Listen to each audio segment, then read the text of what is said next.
ত্রয়োদশ জাতীয় সংসদ নির্বাচন ও গণভোটের বাকি মাত্র 30 দিন। নির্বাচনের গ্রহণযোগ্যতা নির্ভর করবে ভোটের হারের ওপর বলে জানিয়েছেন ইউরোপীয় ইউনিয়নের নির্বাচন পর্যবেক্ষক মিশনের প্রধান ইভার্স আইজাবস। দর্শক, বিষয়টি নিয়ে এটিএন নিউজের নিয়মিত আয়োজন আমাদের কথা অনুষ্ঠানে আপনাদের স্বাগত জানাচ্ছি আমি তৌফিক হাসান তুহাদ। দর্শক, শুনবো বিষয়টি নিয়ে কি বলছে সাধারণ মানুষ। তবে তার আগে দেখে আসা যাক এ বিষয়ে প্রচারিত এটিএন নিউজের একটি প্রতিবেদন।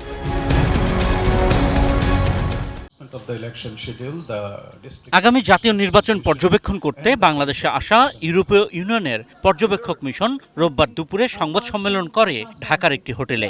পর্যবেক্ষকদের প্রধান বলছেন, সব দলের অংশগ্রহণ নিয়ে ঐতিহাসিক দ্বন্দ্ব বাংলাদেশে বিদ্যমান। We all know that this has been also historically a very complicated issue here. সংস্কার এবং বিচার প্রক্রিয়া জড়িত থাকায় সব দলের অংশগ্রহণ নিয়ে এখনই কোনো কথা বলতে চান না ইউই পর্যবেক্ষকরা।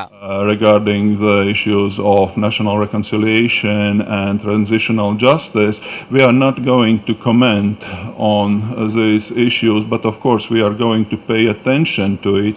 কিন্তু ভোটার উপস্থিতি কম হলে অংশগ্রহণ বিষয়টি ফ্যাক্টর হয়ে উঠবে বলে মনে করেন ইউরোপীয় ইউনিয়নের পর্যবেক্ষক দলের প্রধান।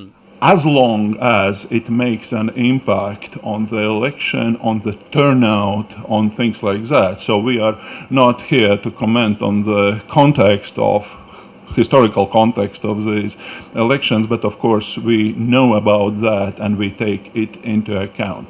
নির্বাচনের বিষয়ে ভোটারদের আস্থা অর্জনের চ্যালেঞ্জ মনে করিয়ে দিয়ে পর্যবেক্ষক মিশন প্রধান বলছেন, নির্বাচন গ্রহণযোগ্যতা পেল কিনা সেটা বলে দেবে ভোটের হার। What we are really looking forward to have a credible turnout. The central issue is to gain trust and confidence of the citizens. তবে বাংলাদেশে গ্রহণযোগ্য নির্বাচনের পরিবেশ আছে বলেই ইউরোপীয় ইউনিয়ন পর্যবেক্ষক মিশন পাঠিয়েছে বলে জানান মিশন প্রধান। The perception is that Bangladesh is capable of having really credible participatory elections. নির্বাচনের দুদিন পর ইউরোপীয় পর্যবেক্ষক মিশন প্রাথমিক প্রতিক্রিয়া জানাবে, আর পূর্ণাঙ্গ রিপোর্ট এবং সুপারিশমালা দেবে আরও 2 মাস পর। In a spirit of partnership, accompanying and not directing this process. Ashikur Rahman Apu, ATN news, Dhaka. দর্শক, প্রতিবেদনটি দেখলাম, এবার শুনবো বিষয়টি নিয়ে সাধারণ মানুষের মতামত। ইউরোপীয় ইউনিয়ন সহ বিভিন্ন আন্তর্জাতিক সংগঠনগুলি আছে, তারা বাংলাদেশের নির্বাচন নিয়ে মতামত দিচ্ছে, এটা প্রতিবারই দেয়। তো এখানে আসলে ভোটের হার একটা গুরুত্বপূর্ণ ব্যাপার, যে কত শতাংশ মানুষ ভোট দিতে আসছে। এই বছর অভ্যুত্থানের পরে শত মানুষের শহীদে আত্মদান, হাজারো মানুষের যে পঙ্গুত্ব বরণের পরে যে নির্বাচনটা হচ্ছে, এটা একটা দীর্ঘদিনের কাঙ্ক্ষিত একটা নির্বাচন। এই নির্বাচনে মানুষ স্বতঃস্ফূর্তভাবে অংশগ্রহণ করবে, সেটা সকলেরই প্রত্যাশা। আমাদের দেশের অভ্যন্তরীণ প্রশ্ন, নির্বাচনে কে জিতবে, কারা কাকে ভোট দেবে, এটা কিন্তু আমাদের দেশের জনগণকেই ঠিক করতে হবে।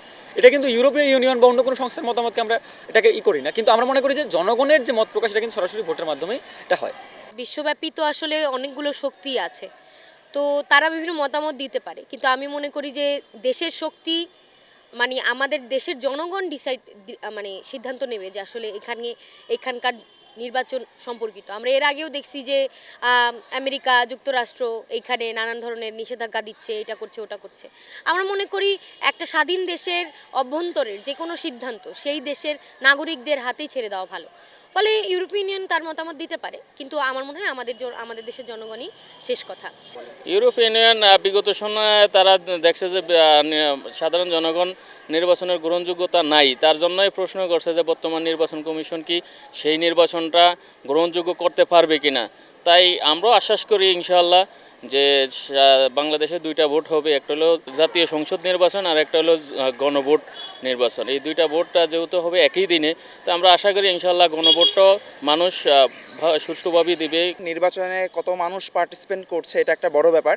এবার ভোটের নতুনত্ব হচ্ছে সংস্কার প্রশ্নে হা না ভোট। এ জায়গায় জনগণের অবস্থানটাও একটা ফ্যাক্টর।